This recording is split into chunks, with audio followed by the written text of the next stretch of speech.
of us. So the song talks about it, so it fit real well.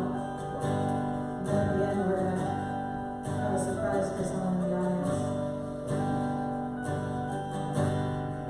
In the crushing, in the pressing, you are making wine. In the soil, now surrender. You are breaking ground. Sing that again. In the crushing, in the pressing, you are making wine. In the soil, now surrender. You are breaking ground. So I give to you and to your careful hand. When I trust you, I don't need to understand. So make me a vessel, make me an offering, make me whatever you want me to be. Oh, I came here with all that you have given me. Jesus, bring wine out of me. In the crushing, in the pressing, you are making wine. In the soil, now surrender. You are breaking ground. In the crushing, in the pressing, you are making wine. In the soil, now surrender. You are breaking ground. You're breaking, oh, you are breaking ground. 'Cause where there is new wine, there is new power, there is new freedom. The kingdom is here. I lay down my old things to carry your new life today. One more time. 'Cause where there is new wine, there is new power, there is new freedom. Oh, the kingdom is here. I lay down my old things to carry your new life today.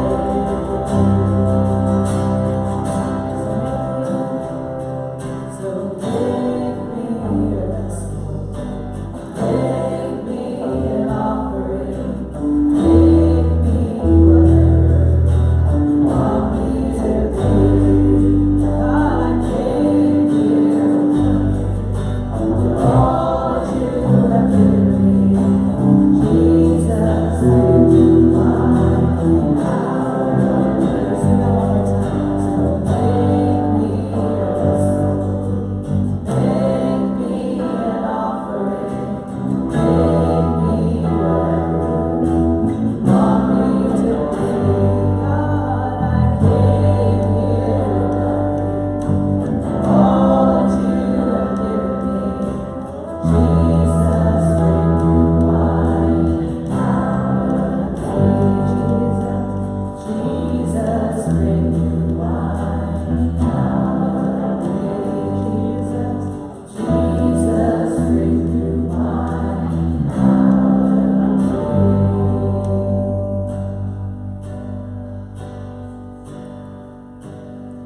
Lord, it's our prayer tonight.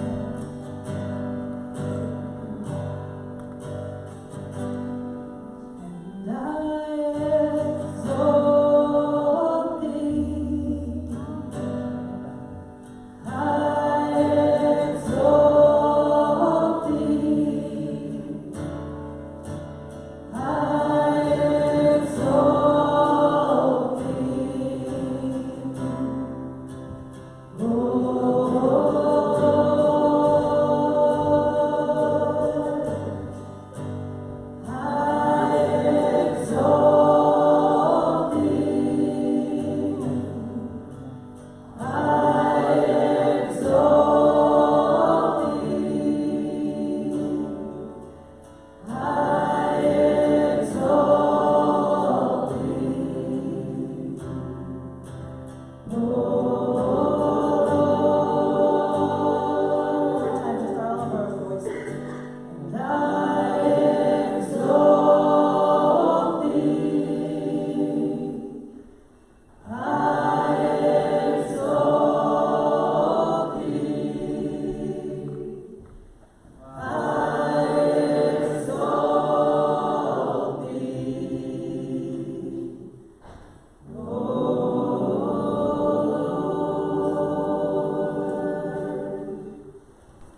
Jesus, we thank you for today. We thank you that all of us were able to come and worship you this morning.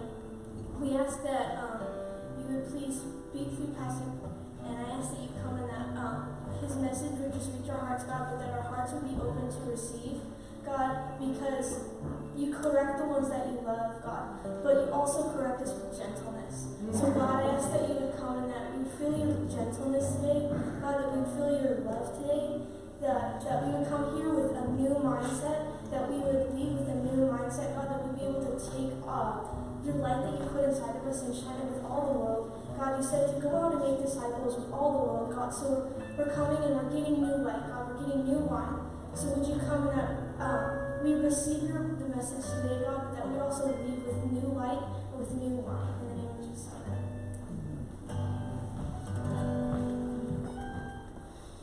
We're going through the letter of James. We're in chapter 3. And it begins in verse 2 this way. For we all stumble in many ways. We all have sins, we all have junk, but among the most common ways that we do it, according to James, and possibly, he says even possibly the most serious form is the tongue. If anyone does not stumble in what he says, he is a perfect man able to bridle his whole body. The tongue has control of everything else. Everything else follows that. James says this is one of our priority issues that we need to make in our lives.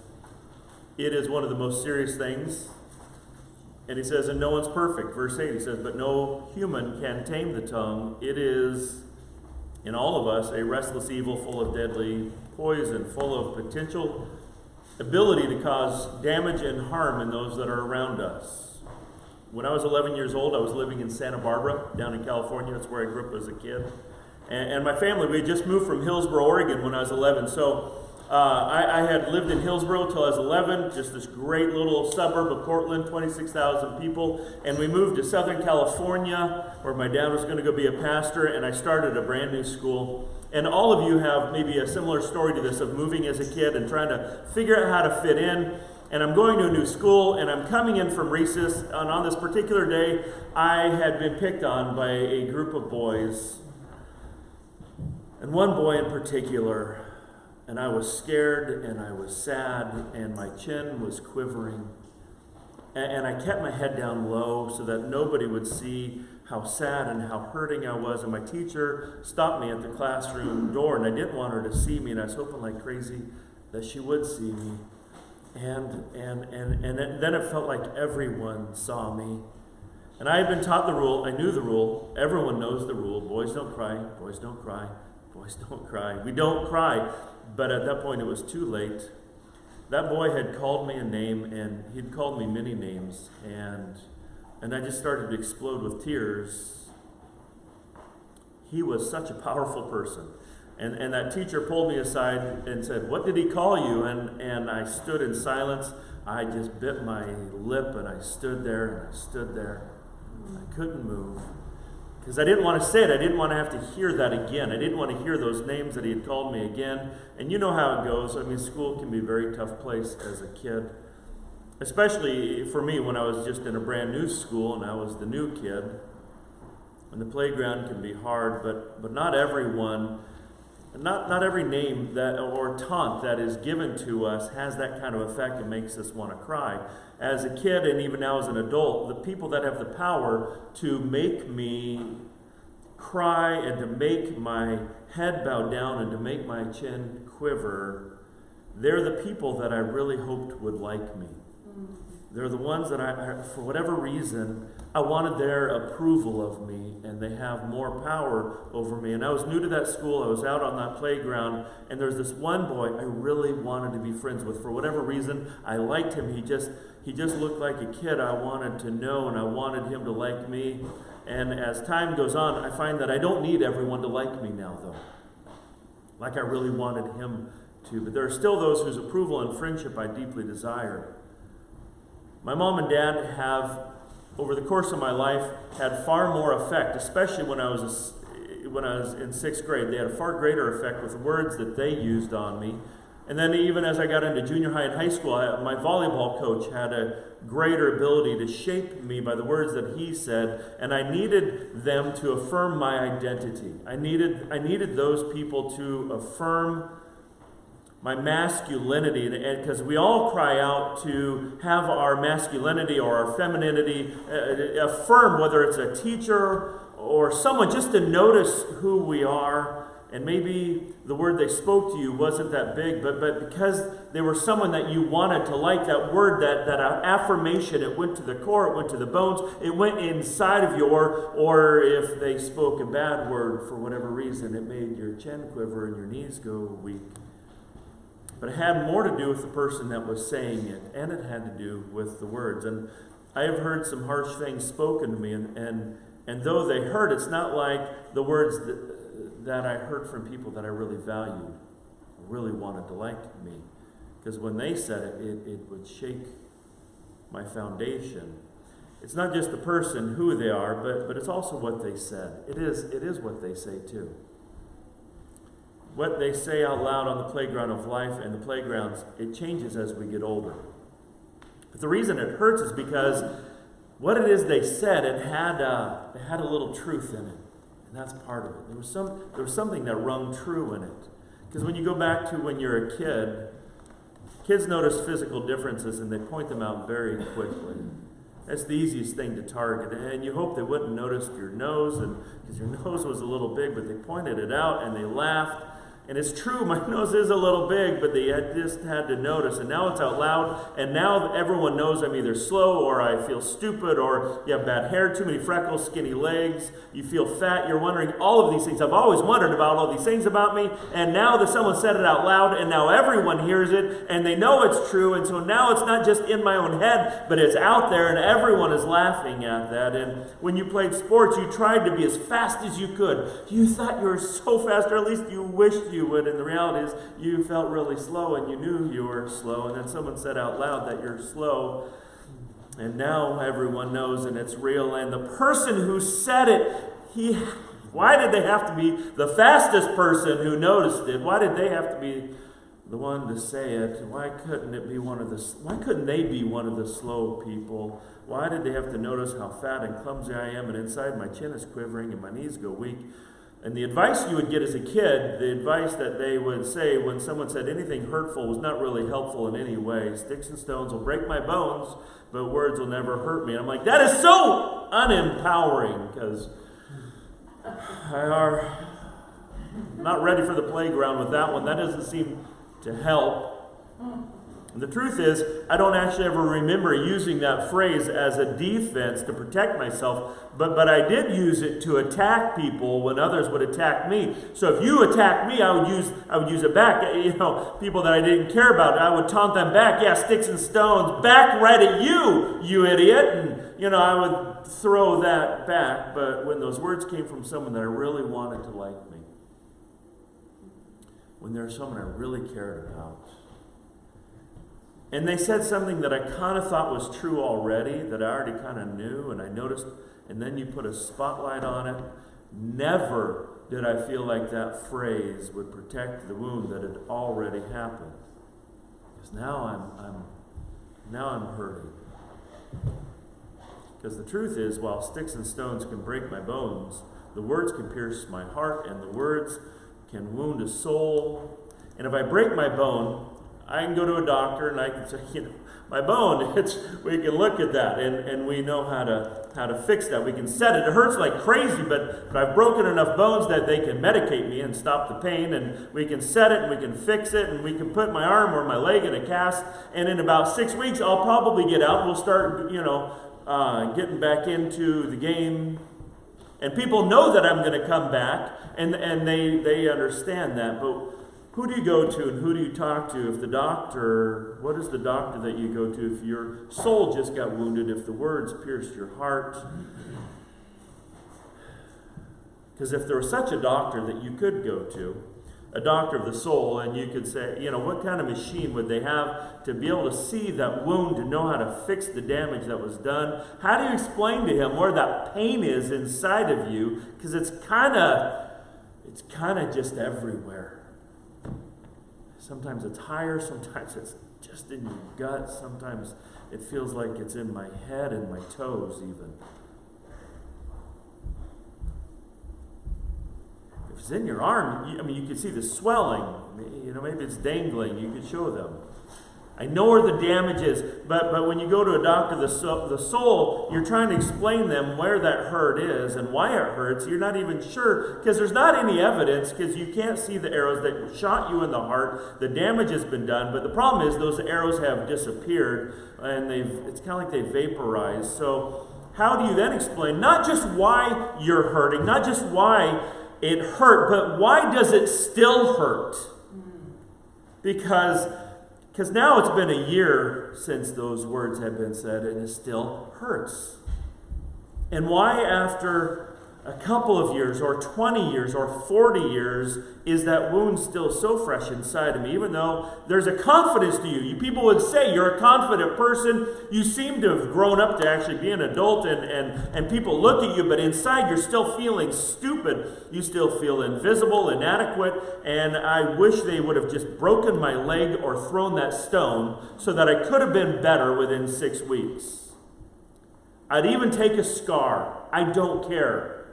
I would take that over 40 years of an invisible pain that I don't know how to fix. And that all of this then brings us back to the book of James, where we marvel at the power of the tongue to do several things that we talked and started with last week. First, we looked at the power that it has to direct the course of your life. Verse 3. By putting a bit into the mouth of a horse, we can turn the horse in different directions. It takes strong winds to move a large sailing ship, but the captain uses only a small rudder to make it go in any direction. So also is the tongue. The rudder of a ship, the bit in the mouth of a horse, two very small things that have the power to influence the direction of very large things, like a horse or a ship or even our lives. And even though the ships are driven by strong winds, the direction of the ship, the destination where that ship is going to head, is guided not by the wind, but by the small rudder. And that's what catches me every time. I don't know much about ships, but I would think the direction would be set more by a strong wind or even the current, and that would be the biggest influence on the destination of where that ship can and can't go. But if you are a sailor, then you know that if you have skill, you can steer that ship right into the wind. Because that rudder, you have the ability to figure that out. It has such much a greater ability. The rudder has the ultimate say in the direction. So does the tongue. See, I would naturally think, as I'm processing this, I would think that pain and struggles, the things that hit us in our lives, the things that have hit us that are just hard, I would think that would guide us ultimately, decide the direction of our life, whether that takes our life towards things that bring life or things that bring death. Healthy things or harmful things. And the Word of God says it's more like a rudder. What guides and shapes and influences your life more than anything else are going to be the words that are spoken. There are life-affirming words that have helped and empowered people to live a life that are literally directed into a wind, into a storm, and they succeed. And there are death-dealing words that some of us may have heard, where you may have a very calm, quiet life. Life has not been bad, but because of the words that were dealt to you, they actually have rendered you wounded and sometimes leaving you without any direction in life. And I am in awe of the power of the Word to guide life, whether into positive or negative things. There is an incredible potential for life and death in our tongue. And it is easy to see the death that we create, but what I want to talk today, because that's an easy talk. We talked a little bit about that last week. But I want to talk about life today. I want to talk about life-affirming words. Proverbs 18:21 and James 3:10 says, "Life and death are in the power of the tongue. From the same mouth come both blessing and cursing. From the same tongue come both life and death." They can both do that. You and I have the power to speak life, and you and I have the power to speak death into others, blessing or cursing. We can speak words into our kids and into our family, into our spouses, into our friends, the people that we work with. A word from your mouth does not have the power to determine your life. It does not determine it, but they do have the power to move us in a direction, to set a course. They can push us into directions.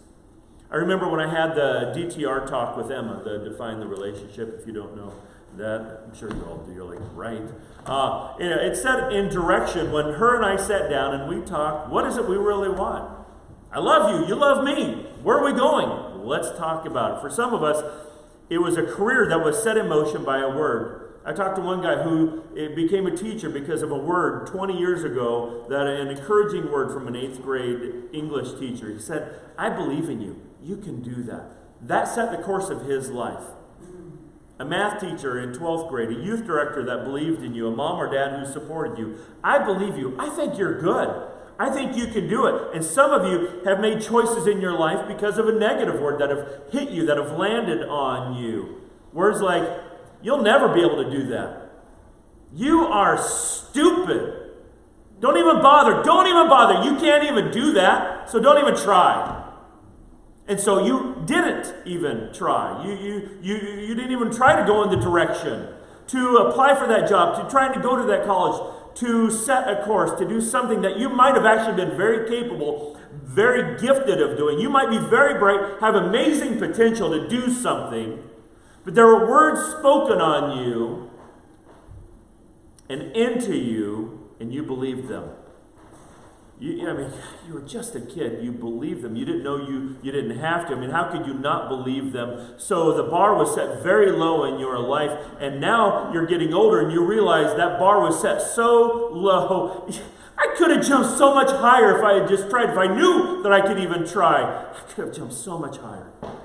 And some of us in this room, we are risk takers, where you kind of have this adventurous spirit and you this dynamic spirit that because of a word that was spoken to you, maybe it was by a father or a mother, an aunt or an uncle or a friend or a teacher, someone, a teacher, a coach, a pastor, someone who they spoke a word into your life. "I believe in you. I think you can do this. I see so much potential in you." And maybe you've heard words that you can't, but you need to know that they're lies. And they began to speak these words of life into you, and they began to set in you the course of your life, and you started to take risks. And something started to rise up inside of you. You started to have hope, and it all started with a word.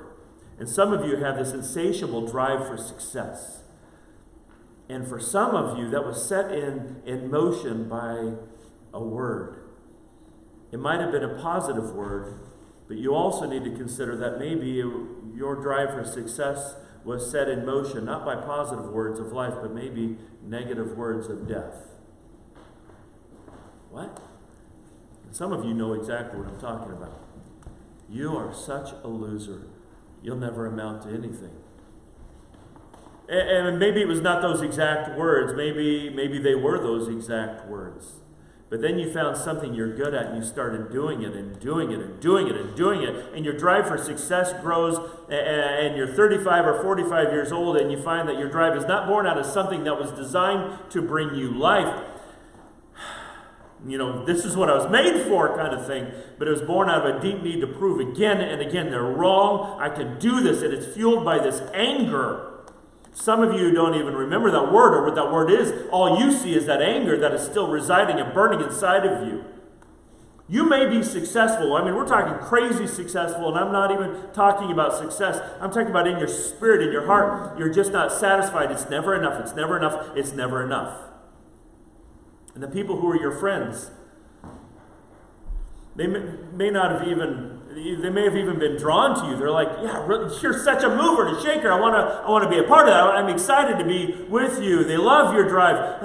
But now they're just really saying, but what I really want is I just want your friendship and I want your love. And you don't have to keep running so fast, so hard. I just want to be with you. I just want time with you. And then you have family who they've been around you for a while, and you're hearing from people who love you, and they're all just crying out saying, please notice us. You're so busy trying to be successful that you've forgotten us. Can you just notice us?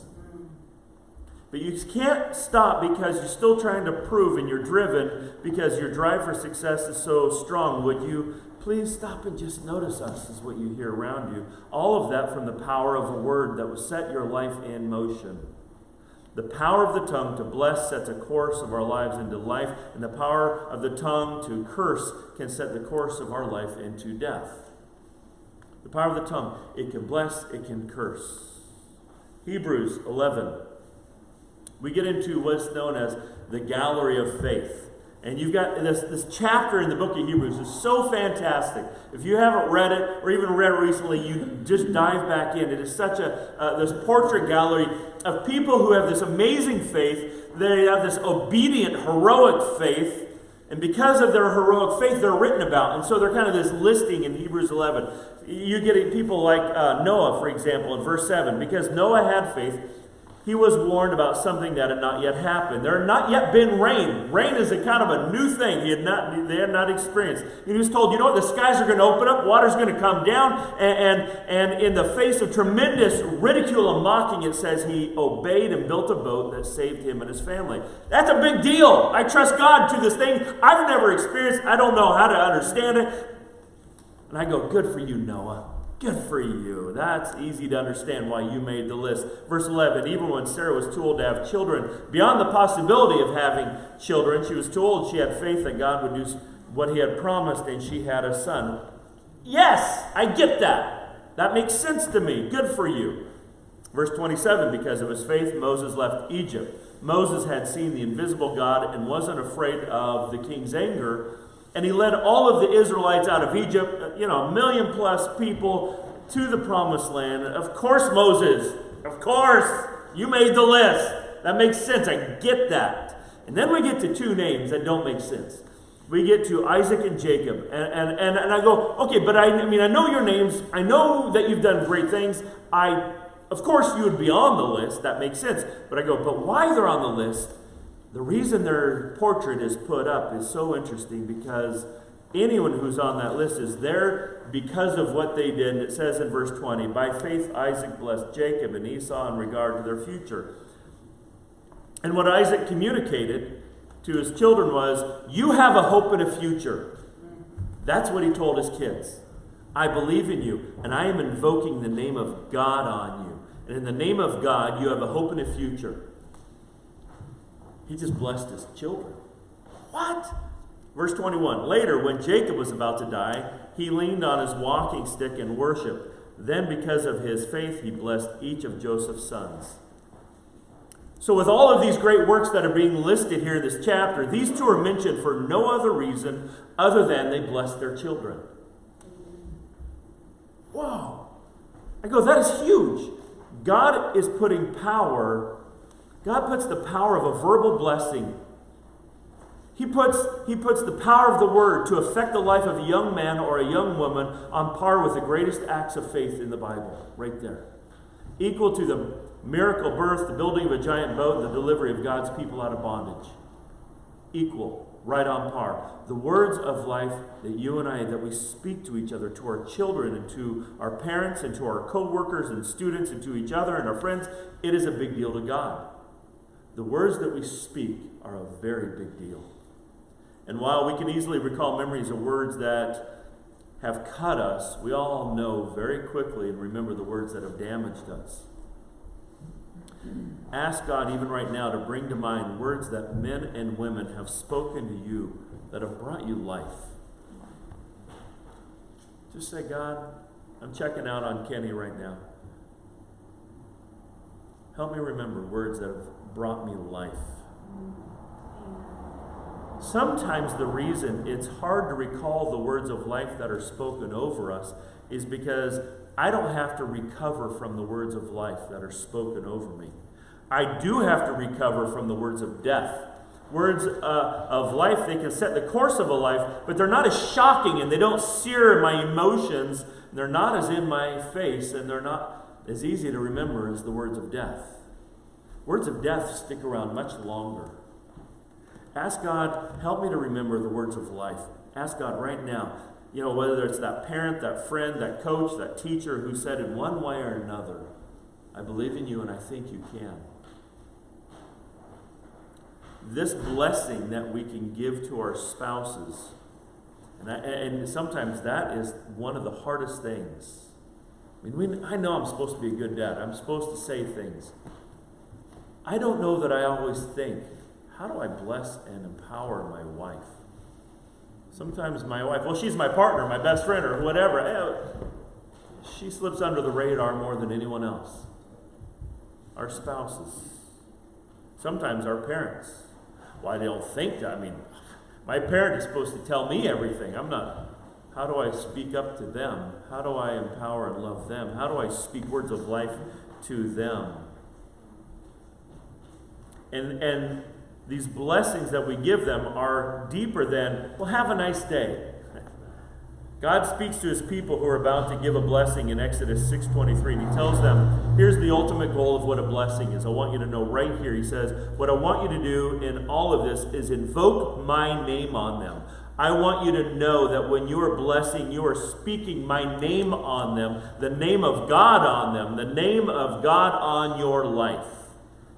Then we add this truth into the mix. In Exodus 19:6, he says, you will be for me a kingdom of priests and a holy nation. There are words you are to speak. These are the words you are to speak to the Israelites.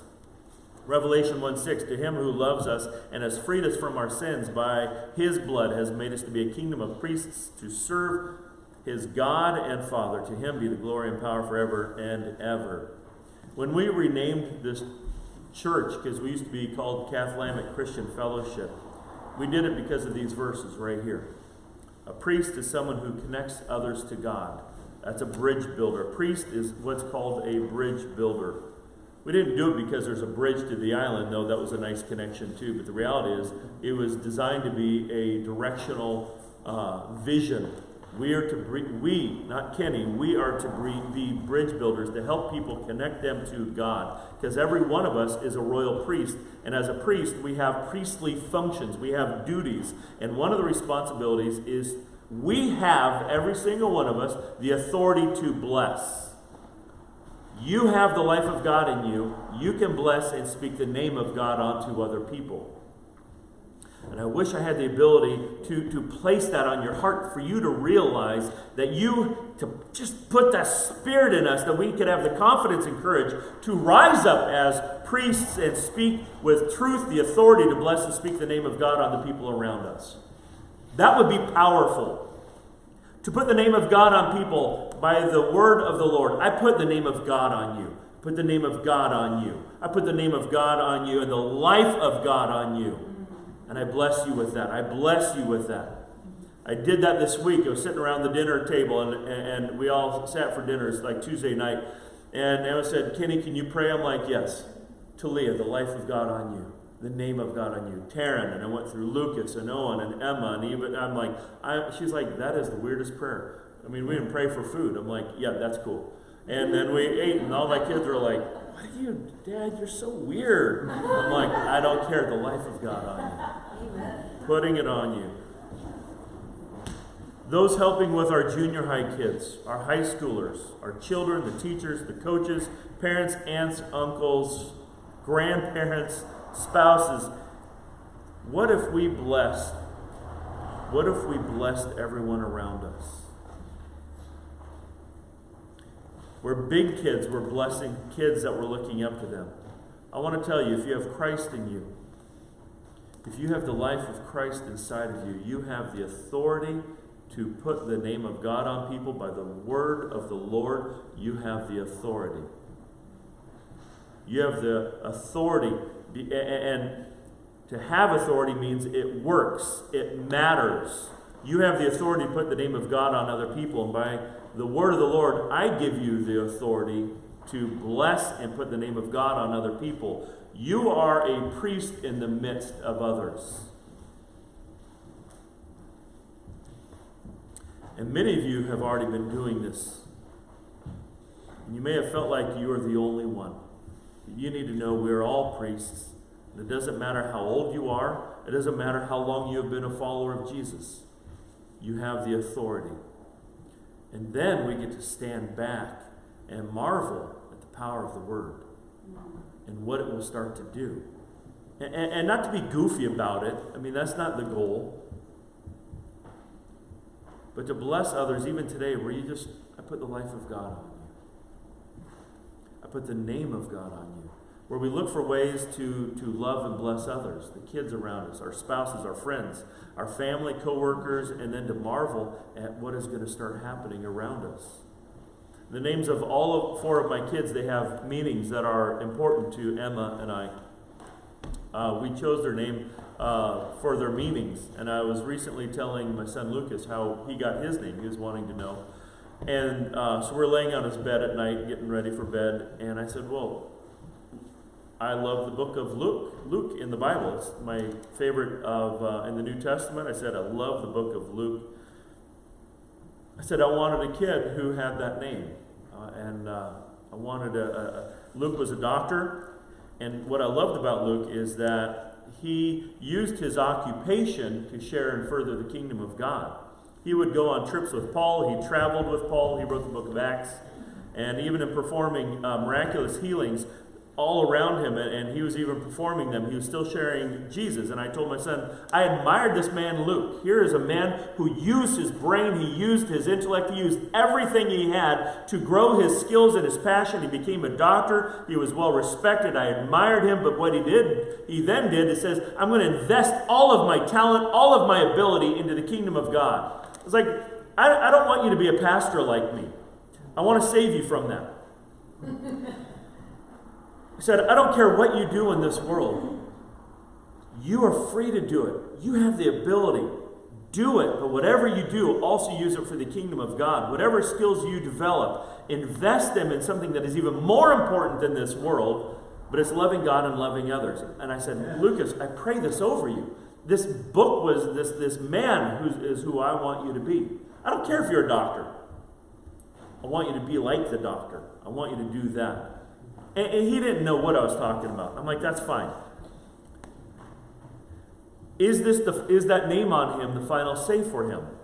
I'm like, I don't know. I would love that.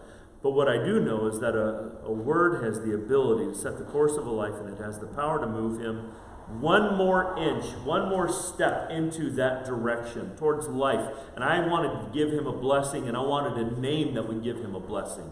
And that's where we start to find ways to speak life into our kids, no matter how old they are. It doesn't matter if your kid is 34. It doesn't matter if they're 55. But to continue to speak life into them. Because it's so easy to get into these patterns of speaking criticism and correction. And there is a place for that. I'm not diminishing that. But to find ways where we can speak life into people. In the beautiful book, Rising Above the Crowd, Brian Harbour tells a story about Ben Hooper. I usually don't read this much, but I'm just going to read the story about Ben Hooper because it's fantastic. When Ben Hooper was born many years ago in the foothills of Tennessee, little boys and girls like Ben, who were born to unwed mothers, were ostracized and treated terribly. By the time he was 3 years old, the other children would scarcely play with him. Parents were saying idiotic things like, well, what's a boy like that doing playing with our children? As if the child had anything to do with his own birth. Saturday was the toughest day of all. Ben's mom would take him down to the little general store and buy their supplies for the week. Invariably, other parents in the store would make caustic remarks, just loud enough for both mother and child to hear. Comments like, did you ever figure out who his real daddy is? What a tough, tough childhood. In those days, there were no kindergartens, so at age 6, little Ben entered first grade. He was given his own desk, as were all the children. At recess, however, he stayed at that little desk and studied because none of the other children would play with him. And at noon, little Ben could be found eating his snack and lunch all alone. The happy chatter of the children who shunned him was barely audible from where he sat. It was a big event when anything happened and changed in the foothills of East Tennessee. And when little Ben was 12 years old, a new preacher came to pastor a little church in Ben's town. Almost immediately, little Ben started hearing exciting things about him, about how loving and non-judgmental he was, how he accepted people just as they were, and when he was with them, he made them feel like the most important people in the world. Reportedly, the preacher had charisma, and when he talked with a group of any size anywhere, the entire complexion of that group changed. Their smiles broadened, their laughter increased, and their spirits rose. So one Saturday, he thought he would go to church that day. Little Ben Hooper decided he was going to go and hear this preacher. He got there late and he left early because he didn't want to attract any attention. But he liked what he heard. For the first time in that young boy's life, he caught a glimmer of hope. Ben was back in church the next Sunday and the next and the next. He always got there late and always left early, but his hope was building each Sunday. On about the 6th or 7th Sunday, the message was so moving and exciting that Ben became absolutely enthralled with it, and it was almost as if there was a sign behind the preacher that read, "This is for you, little Ben Hooper of unknown parentage. There is hope."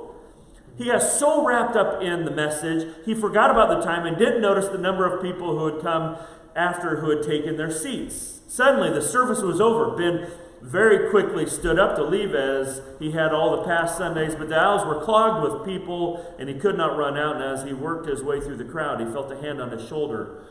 Oh no, he turned around and looked up right into the eyes of the young preacher who asked him a question that had been on the mind of every person for the past 12 years. "Whose boy are you?" Instantly, the church grew deathly quiet. Slowly, a smile started to spread across the face of the young preacher until it broke into a huge grin, and he exclaimed, "Ha! I know whose boy you are. Why, the family resemblance is unmistakable. You're a child of the King." With that, the young preacher swatted him across the ear and said, "That is quite a heritage you have there, and don't you ever forget it." And that boy never did. And this is a true story. The preacher and his family befriended that little boy, and one day that little Ben Hooper met the Christ of whom the preacher spoke of. Many, many years later, Ben Hooper was elected twice governor of the state of Tennessee, and all of that moves me to marvel at the power of a word to set the course of a life. But all words that we hear in our lives do not speak life. Some words spoken create enormous damage in us. They speak death. I do not believe that most of us would ever do that on purpose. But I think we would all agree that we want to speak blessings on each other. But the same mouth that wants to speak blessings sometimes does speak death, even to those that I love the most. And I can think of a time even this week, several times, where I feel like the words I spoke just took the wind out of my kid's sail. And I go, where does that come from? It comes from an unhealed place, a bitter place, a wounded place. And we're going to talk more about that next week. Words we have heard, "You are nothing and you will never amount to anything." If we believe those words, they will set the course of our lives with no hope and no future. So today, what I want, if it's even possible, to hear the words of life and the words of truth, words from our Father who wants to speak to us today. So, if I can have the worship guys, you guys come on back up. I just want to pray this over us as the words of God.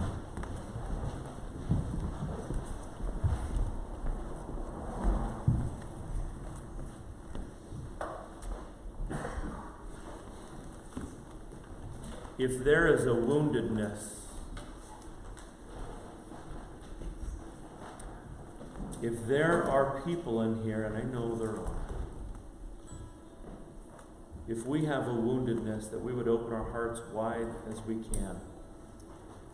Beyond family or friends who spoke words of harm, hear the words of your Father. Dear son, dear daughter, when your earthly father, mother, friend, teacher, coach, when they declared over you what they declared over you, that you will never amount to anything, that you're a loser, when that friend you wanted to like you declared that you're not good enough, I, your heavenly Father, tell you that they were lying. You need to know they were lying. And here is why I know they were lying. Jeremiah 29:11 says, "For I know the plans that I have for you. Plans others had for you were lies, but the plans that I have for you, says God, declares the Lord, my plans for you are for you to prosper you and not to harm you, and plans to give you a hope and a future." I love you, and I created you for life. The Father says, marvel at the power of the words to set a course on life. Today we can set a new course with a new word. I know the plans I have for you, not to harm you, but to give you a hope and a future.